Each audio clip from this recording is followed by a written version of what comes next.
ولو على ذلك اخليه يتاسف. لا والله. والله. انا اسف يا ست هاني. دي حتى والتاني. بص يا حماده، شغلانتنا دي سهله قوي وفي نفس الوقت بتجيب فلوس كتير قوي. فانا قبل اي حاجه لازم اعرف عنك الصغيره قبل الكبيره. انا مش منظر واحد سايس يعني بيمسح عربيات. قول لي حكايتك. وانت بيه هحكي لك كل حاجه عني، بس حكايتي طويله قوي. تسمعني للاخر؟ اسمع. بص يا باشا. حماده انت رايح فين؟ ايه يا جنى؟ رايح فين؟ راح اعمل حاجه. هتقولي لي 50 جنيه؟ ما نسيتش والله، بس انا بصي كل اللي في جيبي 60 جنيه. خد يا ست ال 50 جنيه خرجوا وبستي وانا اركب بيه مواصلات. طيب انت رايح فين كده على الصبح؟ انا رايح اقدم المشروع اللي انا تعبت فيه طول حياتي في ايام الكليه. عارفه لو المشروع ده اتقبل يا جنى هنعمل ايه؟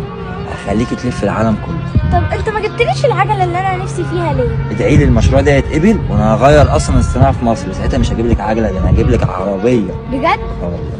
باي.